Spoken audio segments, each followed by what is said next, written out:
기생에게 망신당한 벼슬아치. 옛날 어떤 문관이 경주에 있는 각 향교의 학사를 감독하는 제독 벼슬이 되어 매번 경주부로 갈 때마다 기생을 보기만 하면 꼭 담뱃대로 머리를 때리면서 사기이니 욕이니 잔소리를 늘어놓았습니다.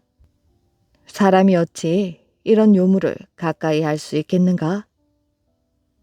여러 기생들이 모두 분노를 하였고 경주 부윤까지도 그를 미워하였지요. 보다 못한 부윤은 기생들에게 명을 내렸습니다. 기묘한 꾀를 내어서 제독을 속이는 자가 있으면 반드시 후한상을 내릴 것이다. 그러자 기생 하나가 자청하고 나섰지요. 이때 제독은 향교의 제실에 자리 잡고 오직 심부름하는 소동 아이 하나만 데리고 거처하고 있었습니다. 기생은 촌부의 모습으로 변장하고 향교에 가 대문에 기대 서서 소동 아이를 부르며 얼굴의 반만 살짝 드러내거나 혹은 전신을 드러내 보이기도 하다가 소동이 나가서 만나주면 곧 돌아가곤 하였지요. 며칠을 이리 하자 제독이 소동에게 물었습니다. 저 여인은 어떤 사람이길래 매일 와서 너를 부르는가? 저 여인은 소인의 누이입니다.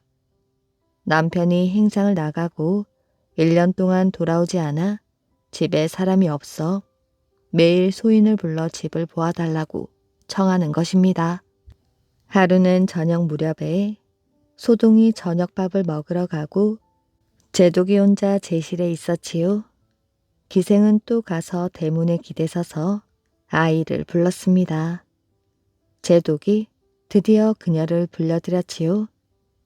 그녀는 거짓으로 부끄러운 척하면서 멈칫 들어와 제독의 앞에 섰습니다.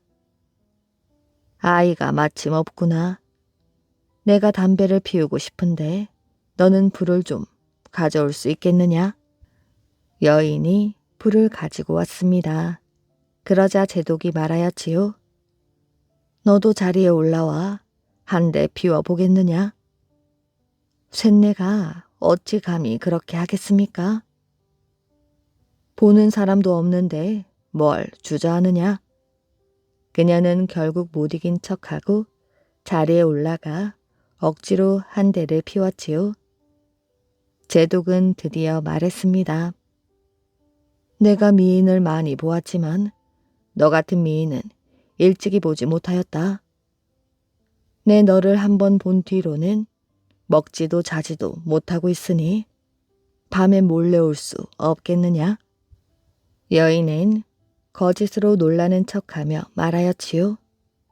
사또는 귀인이시고 쇳내는 상것인데 사또께서 어찌 천한 계집에게 그런 마음을 품으셨습니까? 나는 진심이다.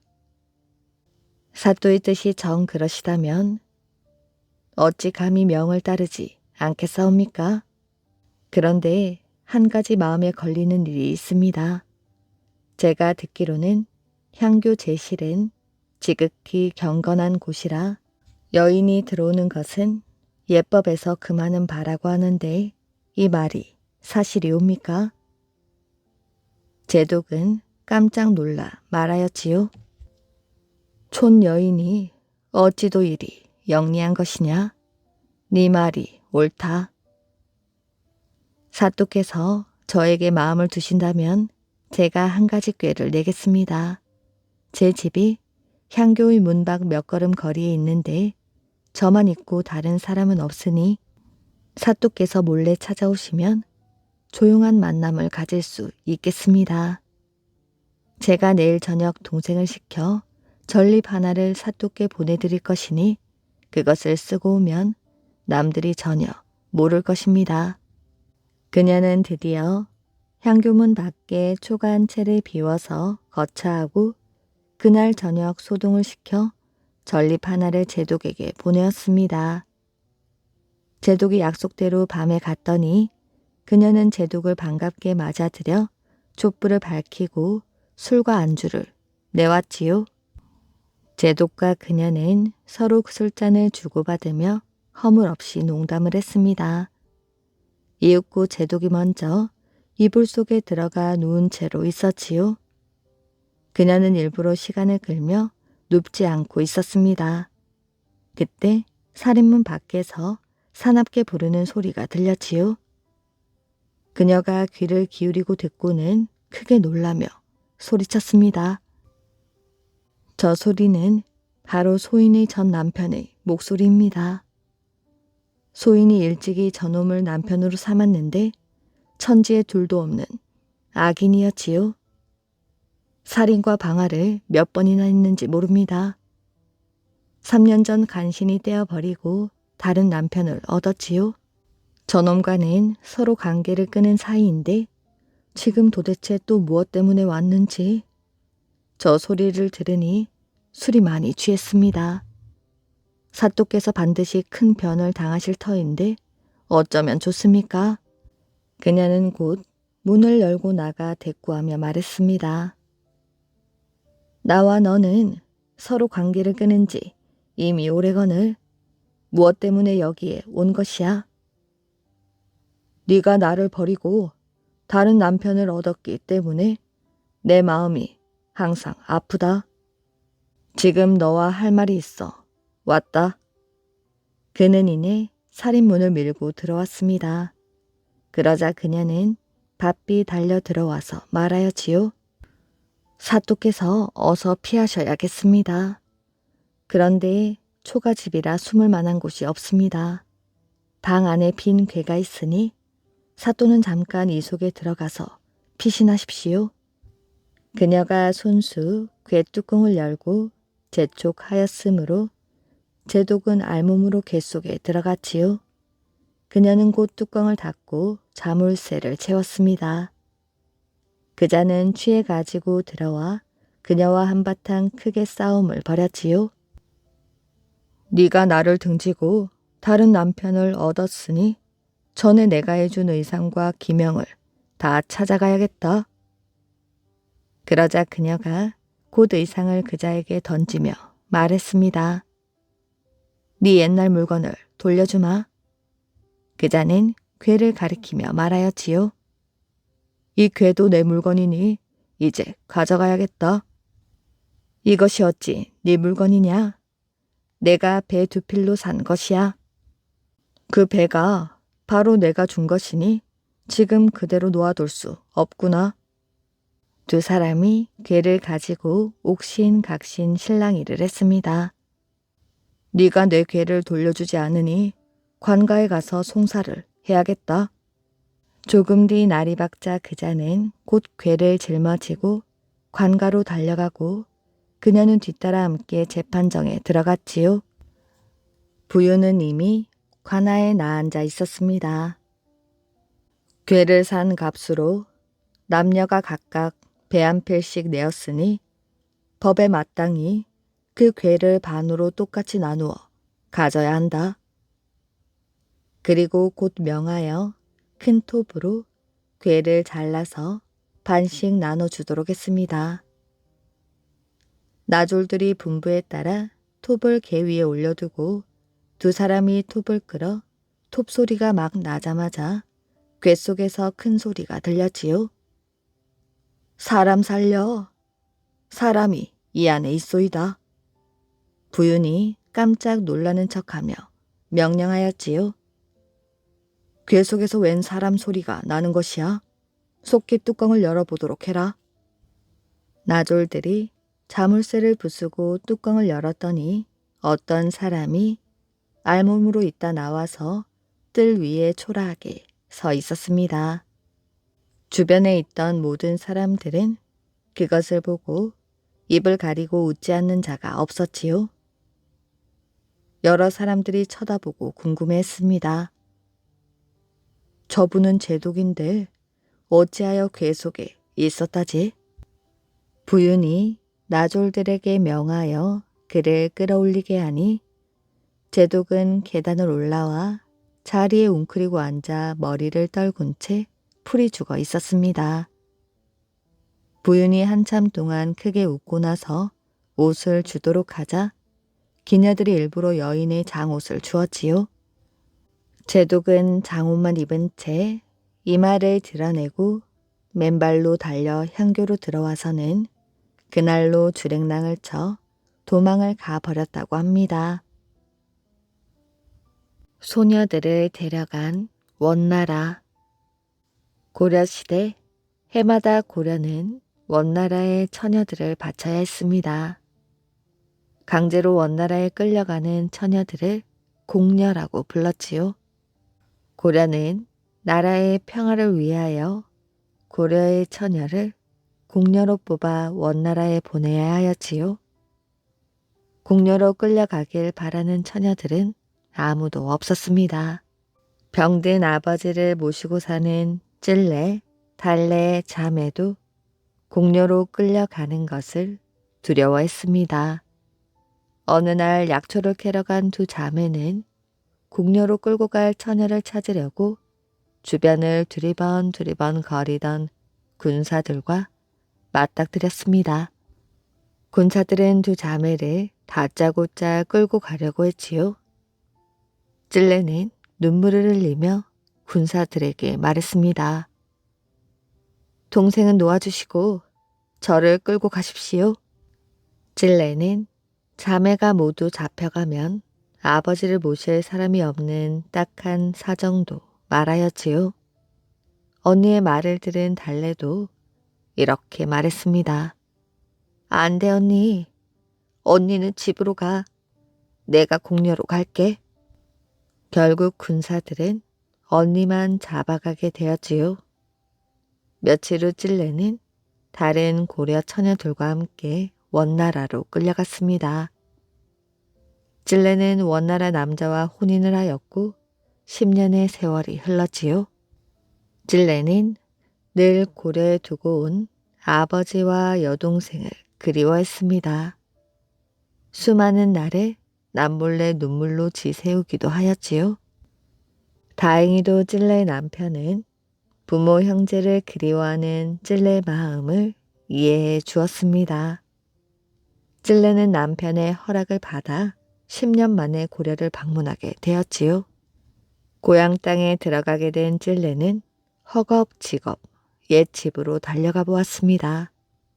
그런데 옛집은 온데 간데 없이 사라져 버렸고 잡초만 무성하게 피어 있었지요. 아버지, 달래야. 그 소리를 들은 옆집 할머니가 달려나와 이렇게 말하였지요. 아이고 이게 누구냐. 찔레구나. 이를 어쩌니. 네가 원나라로 끌려간 후 아버지는 충격을 받아 돌아가셨단다. 달래도 집을 나가 아직까지 소식이 없구나. 집을 나간 달래라도 찾아야 한다고 생각한 찔레는 쉬지 않고 동생을 찾아 나섰습니다. 먹지도 않고 정신없이 겨울 들판에서 동생을 찾던 찔레는 결국 배고픔에 지쳐 쓰러져 그 자리에서 죽고 말았지요. 다음에 찔레가 쓰러져 죽은 자리에선 하얀 꽃이 피어나게 되었습니다. 그때부터 사람들은 이 꽃을 찔레꽃으로 부르기 시작했답니다. 고려의 사람들은 이처럼 잔인한 공려 제도에 분노했습니다. 그러나 고려가 원나라의 지배를 받는 한 공려 제도를 없애는 건 쉽지 않았지요. 그러던 어느 날 고려의 이곡이라는 선비가 이 제도를 없애려고 원나라 황제에게 편지를 쓰기로 결심했습니다. 이곡의 나이 19살이 되었을 때였지요. 선비 이곡은 저녁을 먹은 뒤 개경 거리를 산책하고 있었습니다. 이때의 고려는 몽골이 세운 나라인 원나라의 지배를 받고 있었습니다. 원나라는 고려 백성의 자존심을 무시하고 고려의 수많은 나란 일에 간섭하였지요. 시골에서 어린 시절을 보낼 때 이곡은 원나라의 지배를 받는 고려의 현실을 자세히 알지는 못했습니다. 하지만 개경에 올라와 많은 사람들이 원나라식으로 머리를 따 변발을 하고 원나라 옷을 입고 다니는 것을 보면서 조국의 안타까운 현실에 눈을 뜨게 되었지요. 그런데 바로 그때 여자들의 울음소리가 들렸습니다. 어머니, 살려주세요. 내 딸아, 네가 무슨 죄가 있다고 공녀가 된단 말이냐? 어머니로 보이는 여인은 군사의 팔을 잡고 눈물을 흘리며 절규하였지요. 금이야 오기야 키운 딸입니다. 저 어린 것을 어찌 아무 의지할 곳 없는 머나먼 땅으로 보낸단 말입니까? 군사가 처녀의 어머니께 말했지요. 우리도 이런 짓을 하고 싶어 하는 게 아니오. 이번에 원나라에서 온 사신이 고려 처녀 50명을 못 채우면 우리 목숨도 무사하지 못할 거라고 위협하고 있습니다. 두 눈으로 공녀 제도의 피해자를 본 이곡은 하늘을 올려다보며 한탄하였지요. 이곡은 공녀 제도를 반드시 없애야 한다고 생각했습니다. 며칠 후 이곡은 함께 공부하는 친구와 공녀 문제에 대해 이야기를 나누었지요. 공녀 제도는 없어져야 해. 사람은 누구나 태어나는 순간부터 귀한 존재가 아닌가? 공녀 제도로 자식을 강제로 빼앗긴 부모는 얼마나 억울하겠어. 100번 옳은 말이야. 그러나 현실이 그런 걸 어쩌겠나. 요즘엔 스스로 자기 자녀를 원나라의 공녀로 보내는 사람도 있다더군. 딸을 원나라 높은 벼슬아치에게 시집을 보내면 더 큰 부귀와 권력을 얻을 수 있다고 생각하여 시집을 보낸다지. 난 언젠가 앞장서서 공녀 문제를 없애는데 참여할 거야. 이곡의 친구가 고개를 절레절레 흔들며 대답하였지요. 공녀 제도는 우리 고려의 왕조차 없애기 어려운 문제야. 공녀 제도를 없애는 방법은 단 2가지뿐이지. 원나라 황제가 공녀 제도를 없애라는 명령을 내리거나 고려가 원나라의 지배에서 완전히 벗어나는 것이지. 이곡은 창문을 열어 개경 시내를 바라보며 한숨을 내쉬었습니다. 드디어 이곡이 과거 시험에 합격을 했습니다. 처음에 이곡은 낮은 벼슬을 맡았지만 시간이 지나면서 이름을 떨치기 시작하였지요. 차근차근 승진을 한 이곡은 검열이라는 자리에 올랐습니다. 그러나 이곡이 바라던 개혁은 쉽지 않았지요. 당시 고려의 왕은 충혜왕이었습니다. 16살의 왕이 된 충혜왕은 나란 일은 나 몰라라라고 쾌락에만 몰두하였지요. 자신의 뜻을 펼치지 못한 이곡은 고려를 떠나 원나라로 갔습니다. 이곡의 나이 34살이 되었을 때였지요. 이곡은 원나라가 주최하는 과거 시험에 도전하게 되었습니다. 결과는 합격이었지요. 이곡은 원나라에서 고려에서 하던 일과 비슷한 벼슬을 하면서 유학 공부를 했습니다. 원나라 유학자들과 사귀면서 많은 토론을 하기도 하였지요. 당시 원나라 사람들은 고려 사람들을 깔보는 경향이 있었지만 이곡은 예외였습니다. 이곡은 원나라에서 점점 높은 벼슬을 하고 또 존경을 받는 처지가 되었지만 그의 가슴 한 구석에는 나라 잃은 선비의 슬픔이 도사리고 있었지요. 원나라 거리를 걸을 때에면 끌려오는 공녀의 통곡 소리로 마음이 미어졌습니다. 이곡은 더는 공녀 문제를 내버려 둘 수 없다고 생각하였지요. 당시 원나라에는 풍속을 바로잡고 잘못을 저지른 관리를 조사하는 어사대라는 관청이 있었습니다. 이곡은 어사대를 찾아가 말하였지요. 공녀 제도가 얼마나 나쁜 풍속인지는 설명하지 않아도 잘 알 것이요. 어사대에서 황제에게 상소문을 올려 공려 제도를 없애달라고 하면 어떻겠소? 어사대 관리는 고개를 절레절레 흔들었지요. 상소문 때문에 황제의 기분이 나빠질 때에는 우리가 날벼락을 맞을지 모릅니다. 이곡이 말하였지요. 벼슬에서 쫓겨날 수도 있다. 좋소. 내가 상소문을 직접 쓰겠소. 일이 잘못되더라도 내가 책임을 지겠소. 이렇게 다짐한 이곡은 책상 앞에 앉았지요. 생각에 생각을 거듭한 이곡은 마침내 글을 쓰기 시작했습니다. 지금 고려에는 공려 제도를 악용하여 남의 집 딸을 원나라에 바쳐 자기 이익을 얻는 무리들이 있습니다. 어떤 자들은 황제의 명령이라고 거짓된 핑계를 대고 고려의 어린 처녀들을 원나라 궁궐로 데려가고 있습니다. 이는 황제의 명령으로 생겨난 공려 제도가 있기 때문에 생기는 나쁜 현상으로 이런 일은 원나라의 명성에 먹칠을 하는 것이지요. 공려 제도 때문에 고려에서는 오랫동안 공려를 강제로 뽑느라고 나라가 들썩거리고 부모와 자식이 아픈 이별을 하고 있습니다. 밤낮으로 우는 소리가 그치지 않습니다.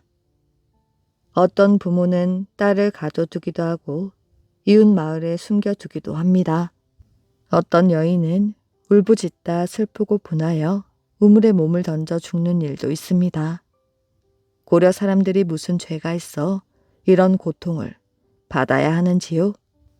원나라와 같은 큰 나라에서 어찌 여인이 모자란다고 외국에서 데려와야 한단 말입니까? 사람은 누구나 부모와 고향을 그리는 마음이 있습니다.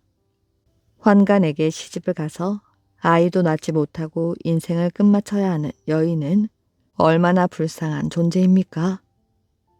나라의 제도는 부작용이 있다 하더라도 나라 전체에 이익이 된다면 어쩔 수 없이 실시해야 할 때도 있습니다.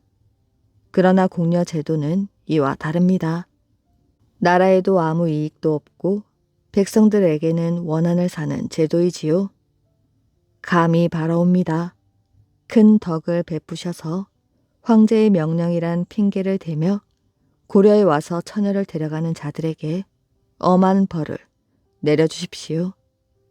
또 이런 일이 다시는 일어나지 않게 공려 제도를 금지해 주셔서 황제의 바른 뜻을 세상에 밝혀주시기 바랍니다. 이곡의 상소문은 사람의 마음을 움직이는 글이었지요. 또 원나라 황제의 기분을 나쁘게 하지 않으면서 원나라 황제가 공려 문제의 심각성에 눈을 뜨게 하는 설득력을 갖춘 글이었습니다. 어사대는 당시 원나라를 다스리던 순제 황제에게 이 상소문을 바쳤지요. 순제 황제는 고려에 대해 남다른 애정을 가지고 있었습니다. 이곡이 쓴 상소문은 순제 왕제의 마음을 움직였습니다. 앞으로는 고려에서 공려를 데리고 오는 일을 중단하도록 해라. 황제의 명령이 있은 후에도 공려는 완전히 사라지진 않았습니다. 나라에서 공려 제도는 법으로 금지했지만 고려에 들어와 돈으로 고려 여자를 사서 원나라로 데려가는 일이 종종 있었습니다. 하지만 공려 제도는 법으로 금지되었기 때문에 고려의 처녀들은 공려에 대한 공포에서 벗어나 거리를 마음껏 활보할 수 있게 되었지요. 공려 제도는 국민왕이 원나라의 지배에서 벗어나려는 운동을 펼치면서 완전히 사라지게 되었습니다. 고려와 원나라를 오가며 벼슬 살이를 했던 이곡은 고려로 돌아올 수 있게 되었지요. 이곡은 나라에 다시 등용되어 고려 왕조의 역사책을 쓰는 일을 했습니다. 고려가 자랑하는 문장가였던 이곡은 틈틈이 아름다운 시와 산문을 남겼는데 그의 글은 가정집이란 문집에 실려 지금도 전해 내려오고 있다고 합니다. 아내를 따라 저승에 간 남편. 옛날 어느 마을에 아주 다정한 부부가 있었습니다. 그런데 어느 날 아내가 시름시름 앓기 시작하더니 그만 세상을 떠나버리고 말았지요. 남편은 큰 슬픔에 잠겨 아무 일도 할 수 없었습니다. 1년 뒤 아내의 제삿날이 되자 남편은 아내의 제사상에 올리려고 짐승을 사냥하러 나갔지요. 작은 짐승 2마리를 잡고 막 3마리째를 잡으려 할 때였지요. 갑자기 짐승이 어디론가 뛰어가더니 하늘로 솟았는지 땅으로 꺼졌는지 온데간데 없이 사라져버렸습니다. 남편은 참 이상한 일이라 생각하여 짐승이 사라진 곳으로 달려가 보았지요. 그랬더니 바위가 하나 우뚝 서 있고 바위 뒤로는 동굴이 보였습니다. 남편은 낑낑거리며 바위를 옮기고 안으로 들어가 보았지요. 안에는 꽤 넓은 굴이 있고 굴 아래로는 나무들이 우거진 마을이 있었습니다. 남편은 그제야 무릎을 치며 생각하였지요. 여기가 바로 저승으로 들어가는 구리로구나. 여기까지 왔으니 우리 아내를 만나고 가야겠어. 마을 입구에는 해골과 뼈가 여기저기 흩어져 있었습니다. 남편이 그 옆을 지날 때 어디선가 두런두런 이야기하는 소리가 들려왔지요. 여기 내 해골이 있네. 이건 내 팔뼈로구나. 그 속에는 그리운 아내의 모습도 있었습니다. 남편이 여보 하며 달려가자 아내가 깜짝 놀라 말했지요. 아니, 당신이 웬일이에요? 남편은 아내에게 어떻게 여기까지 오게 되었는지 이야기하였지요. 당신은 죽어 여기 온 게 아니군요. 그럼 어서 피해요. 여기 있는 사람들에게 들키면 목숨을 잃게 돼요. 아내는 남편을 자기가 머물고 있는 집으로 데려갔지요. 조금 있으면 이곳 사람들이 모두 모여 춤을 출 거예요. 그때 여기를 빠져나가세요. 밤이 깊어지자 저승 사람들이 하나 둘씩 모여 북을 치며 춤을 추었지요. 자, 어서 여기를 빠져나가요. 제가 마을 입구까지 바래다 드릴게요. 그러자 남편이 안타까워하며 말하였지요. 그동안 내가 얼마나 당신을 그리워했는데 이렇게 헤어진단 말이오. 안 됩니다. 여기서 빠져나가야 해요. 정말 내가 보고 싶으면 3일 뒤에 다시 오세요. 마을 입구에서 기다리고 있을게요. 남편은 아내를 쫓아 살금살금 마을 입구로 걸어가다가 이런 생각이 들었습니다. 여기까지 왔는데 기념으로 열매라도 따가야지. 남편은 마을 입구에 있는 야자 열매와 향기로운 풀을 따 모았습니다. 그런데 그때 누군가 남편을 보고 소리치고 말았지요. 저기 사람이 있다. 우리 열매를 따고 있어. 저승 사람들은 얼음처럼 차가운 손을 내밀어 남편이 딴 열매와 풀을 빼앗아 버렸습니다.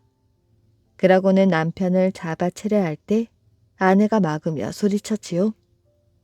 어서 달아나요. 어서. 남편은 젖먹던 힘을 다해 뛰고 또 뛰었습니다.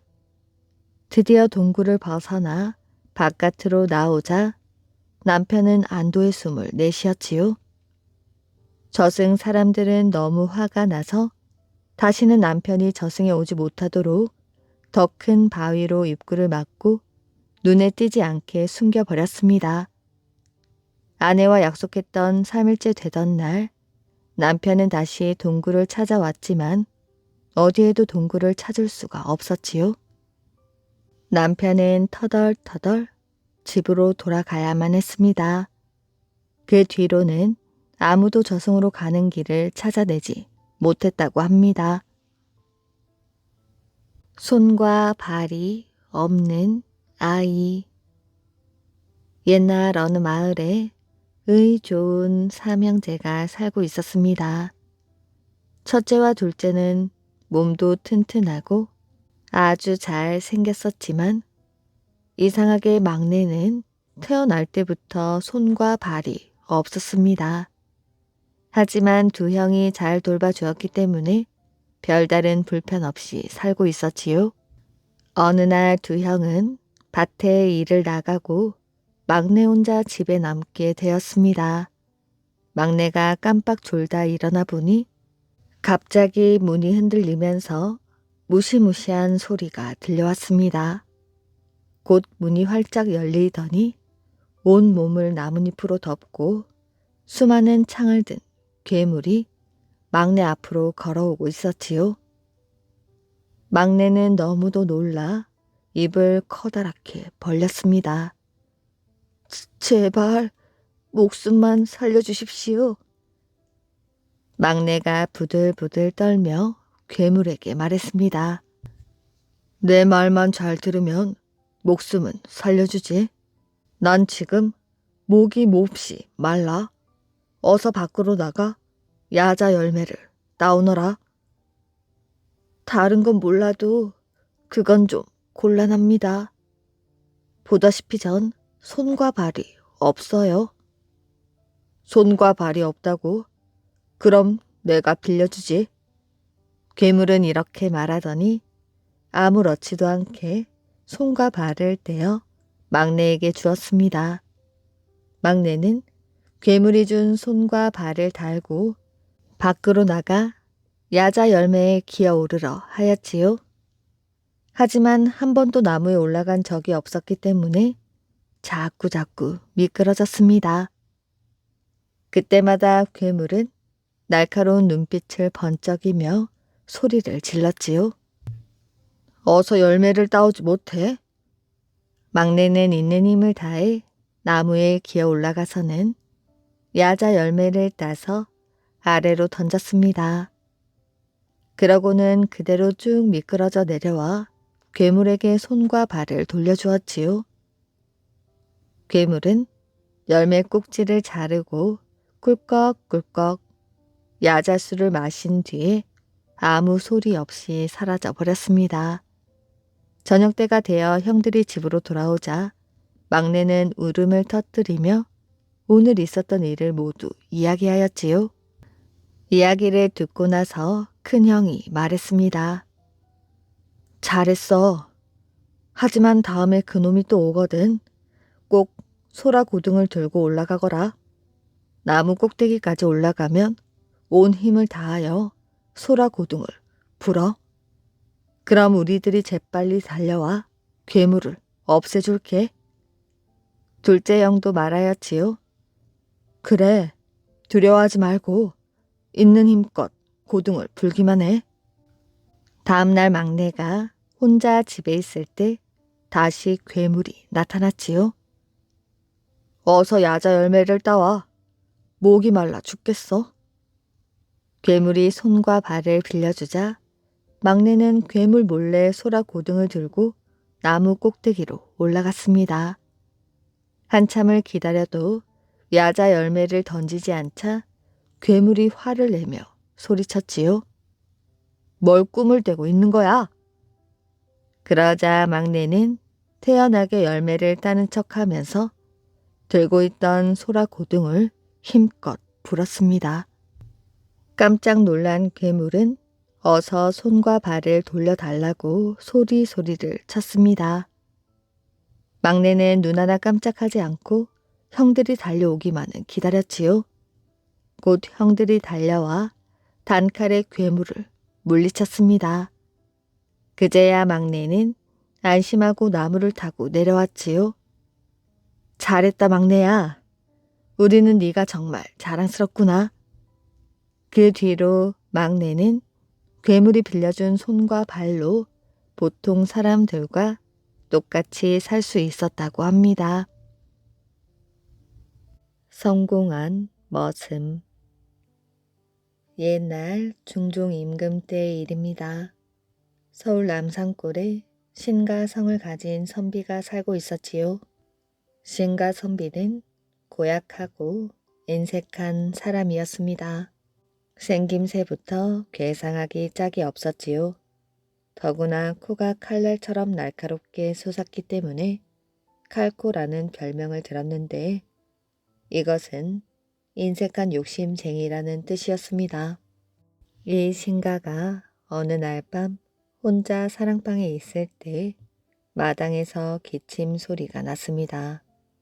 얼른 문을 열고 보니 의젓한 옷차림을 한 젊은이 4명이 툇마루 아래에서 머리를 숙이고 있었지요.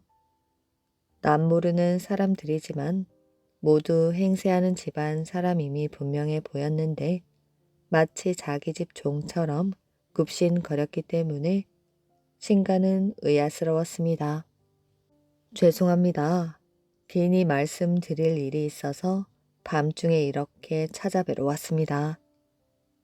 그중 가장 나이가 많은 사람이 공손히 말하였지요. 신가는 4사람을 방에 청해드렸습니다. 젊은이들은 방에 들어와서도 무슨 죄라도 지은 사람처럼 나란히 꿇어 앉았지요. 그대들은 누구며 기니 할 이야기란 또 무엇이요? 예, 제가 말씀드리겠습니다. 저희 4사람은 종 형제 간이지요. 그리고 모두 댁의 종의 자식들입니다. 저희가 어릴 때 저희들 부모가 몰래 댁을 뛰쳐나가서 그 후 장사에 성공하여 행세도 하게 되었습니다. 그러나 아직도 저희들의 종 문서가 댁에 남아있어 여러 가지로 떳떳지 못한 나날을 보내고 있습니다. 그래서 생각다 못한 끝에 여럿이 의논한 결과 한 사람 앞에 1,000냥씩 도합 4,000냥으로 종 문서를 팔아 주십사고 청을 드리러 왔습니다. 말을 들은 신가는 갑자기 태도가 확 달라졌지요. 알고 보니 그랬었구나. 그렇다면 종 문서를 팔 수도 있지만 한 사람 앞에 10,000냥을 내놓아야 한다. 신가는 그 금액을 한사코 고집하였지요. 젊은이들의 내걸하다 지쳐서 그날은 일단 돌아갔습니다. 그리고 하루 걸러 다시 찾아왔지요. 저희 신분을 아는 사람은 하나도 없습니다. 그리고 댁에 있는 종문서 역시 이미 세상을 떠난 저희들 부모의 이름만 적혔지 저희들의 이름은 없습니다. 따라서 종문서는 있으나 마나 합니다마는 그래도 옛 주인에 대한 은혜를 부모 대신 조금이라도 갚고 아울러 사죄하려는 정 때문입니다.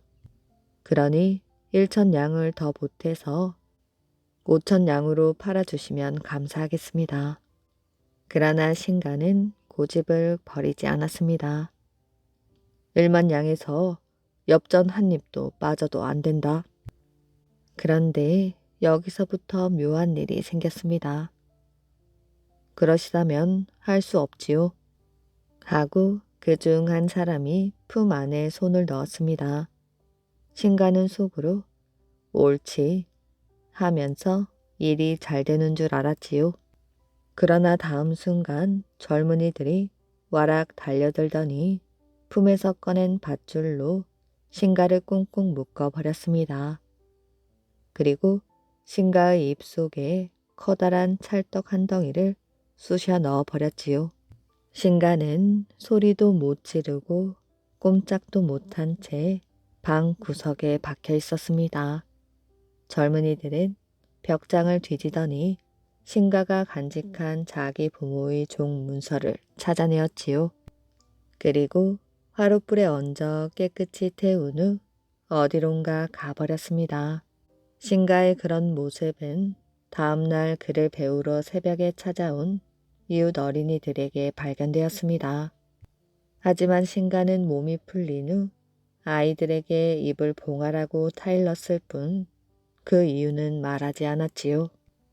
그저 돈을 탐내다가 이런 꼴을 당하다니 하고 혼자 속으로 무척 후회하고 있었습니다. 그런데 신가는 결국 뒷날에 가서 뜻밖의 일로 그 젊은이들의 후한 보답을 받게 되었지요. 그 시절 조정에서는 반석평이라는 판서가 있었습니다. 그만한 벼슬자리에 있는 사람인 까닭에 학식과 덕망이 높았고 또 나라의 공운이 비길 바 없이 많았습니다. 그런데 실상 알고 보면 반석평은 원래 재상집 종의 아들이었습니다. 어려서부터 용모가 단정하고 지혜가 뛰어났기 때문에 재상의 사랑을 끔찍하게 받았지요. 더구나 그 재주가 비상하여 재상의 아들과 조카들과 함께 공부하면서 언제나 그들을 앞질렀습니다. 그러면서도 같이 공부하는 양반의 아들에게 미움이나 천대를 받지 않았지요. 오히려 분에 넘치는 우정과 존경을 받았습니다. 이 때문에 재상은 어린 반석평을 자식이나 조카처럼 아끼며 키우다가 시골 선비 양자로 주선하여 보내주었던 것입니다. 머슴이 양반이 된 것이지요. 이 일을 아는 사람은 그 당시 주인이었던 재상과 본인 반석평 그리고 반석평의 양 아버지 뿐이었습니다. 반석평은 그 떳떳이 과거에 합격하고 또한 인품과 충성심이 다른 어느 시절의 충신 못지 않았기 때문에 마침내 판서 자리에까지 오르게 되었습니다. 반석평은 언제나 청렴하고 근엄하여 중종 임금은 물론 온 나라 사람들의 칭찬과 존경을 한 몸에 지녔지요. 바로 이럴 즈음 반석평의 은인인 그 재상이 세상을 떠나고 말았습니다. 그리고 재상의 집이 갑자기 몰락하기 시작하였지요. 재상의 아들과 조카들 어느 한 사람도 이렇다 할 벼슬을 얻지 못하고 더러는 길거리를 방황하게 되었습니다. 이 일을 판서가 된 반석평이 모를 리가 없었지요. 다만 반석평은 그들에게 알맞은 양식거리를 남 몰래 보내줄 뿐 결코 벼슬 자리는 주선하지 않았습니다. 그러한 사실을 모르는 재상의 자손들은 반석평의 도움을 받으면서 옛날 공신의 후손을 돕는 인정 많은 반판서이군 하고 감사할 뿐 그 반판서가 코 흘리겠대 자기 집 종의 아들이라고는 꿈에도 생각하지 않았습니다.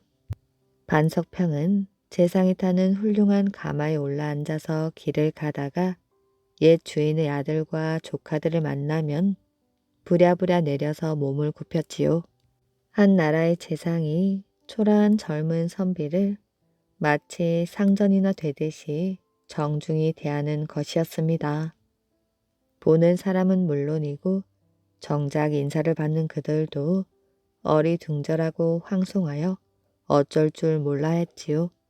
이럴 때 반판사는 인사만 공손히 할 뿐 다른 말은 한마디도 하지 않고 다시 가마에 실려가는 것이었습니다. 이런 일이 여러 번 계속되자 회개한 소문이 저절로 퍼졌지요.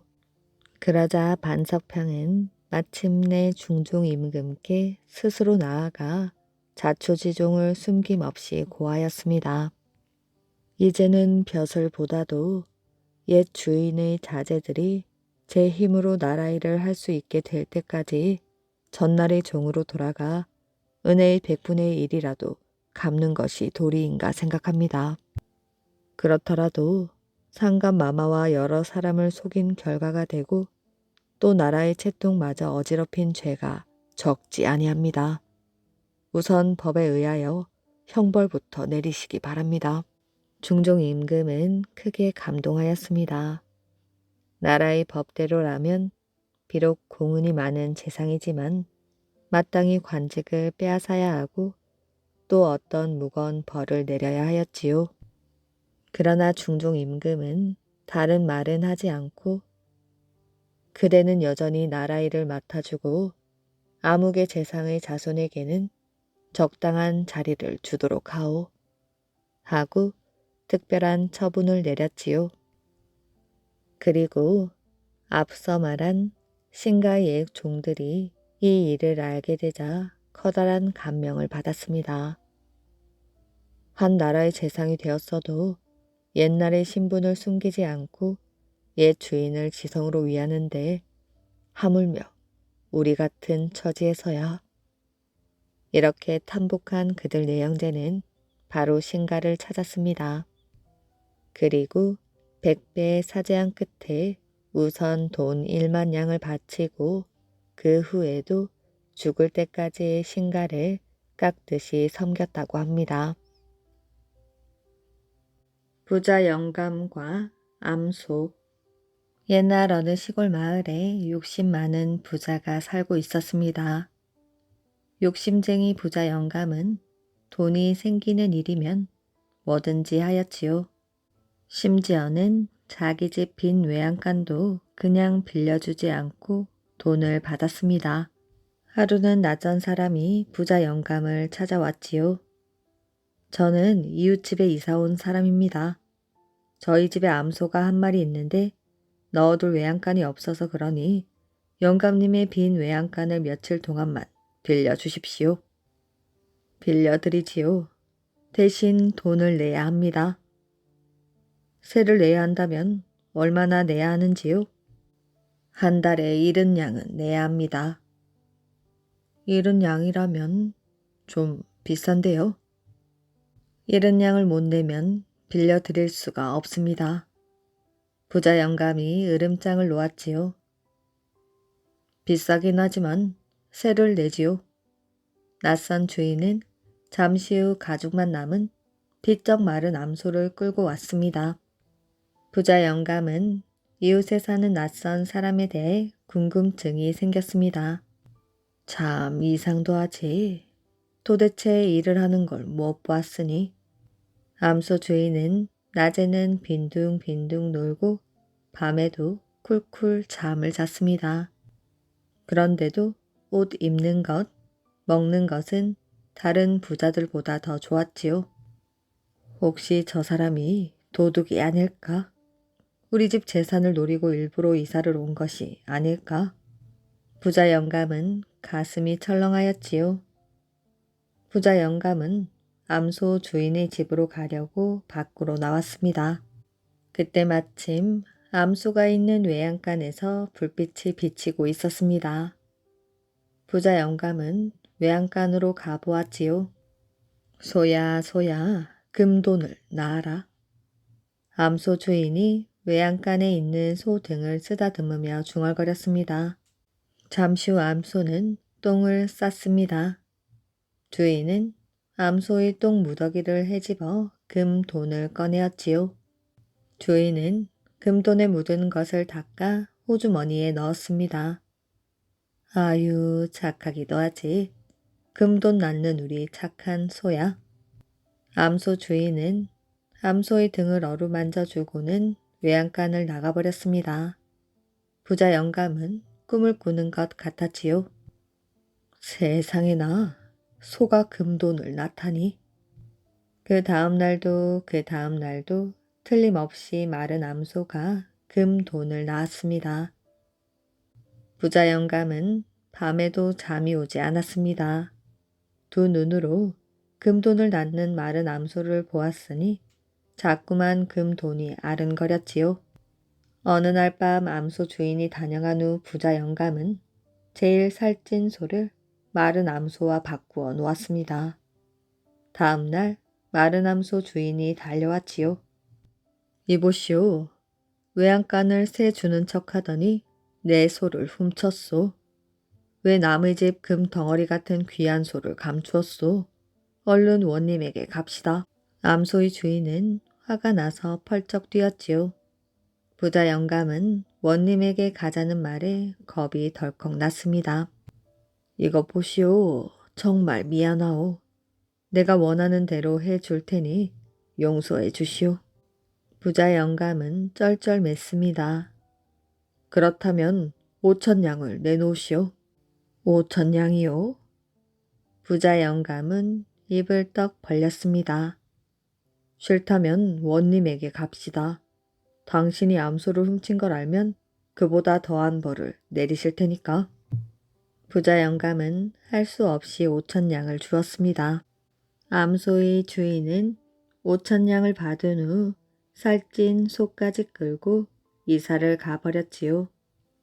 그런데 이상하게도 암소 주인이 떠난 뒤부터 마른 암소는 금 돈을 낳기는커녕 얼마 지나지 않아 죽고 말았습니다. 몇 년 뒤 부자 영감은 한양에 볼 일이 있어 가게 되었지요. 마침 한양에서는 금돈 낳는 소 때문에 재판이 벌어지고 있었습니다. 부자 영감은 옛날 생각이 나서 재판을 구경하였지요. 농부의 옷차림을 한 사람이 사또를 향해 말했습니다. 저는 분명히 이 사람이 쇠똥 속에서 금돈을 꺼내는 것을 보았습니다. 그래서 이 사람의 마른 암소와 저희 집 살찐 소를 바꾸었지요. 그런데 마른 암소가 금돈을 낳는다는 것은 새빨간 거짓말이었습니다. 아닙니다. 이 사람은 지금 생사람을 잡고 있습니다. 이 사람은 남몰래 저희 집 암소와 자기 집 살찐 소를 바꿔놓은 도둑놈입니다. 그렇다면 마른 암소가 금돈을 낳는다는 것은 어찌된 일이냐? 사또가 궁금하여 물었습니다. 실은 제가 외양간에 금돈을 떨어뜨렸는데 그것을 쇠똥 속에서 찾아냈습니다. 그런데 저 사람이 자기 마음대로 마른 암소가 금돈을 낳는 줄 알고 엉뚱한 욕심을 부린 것입니다. 부자 영감은 암소 주인을 보았습니다. 몇 년 전 외양간을 세 주고 5천냥을 빼앗아 갔던 마른 암소 주인이었습니다. 부자 영감은 어이가 없어 헛기침만 하였지요. 점쟁이와 이상한 식구. 옛날 어느 점쟁이가 이 마을 저 마을 다니면서 점을 쳐주고 살았습니다.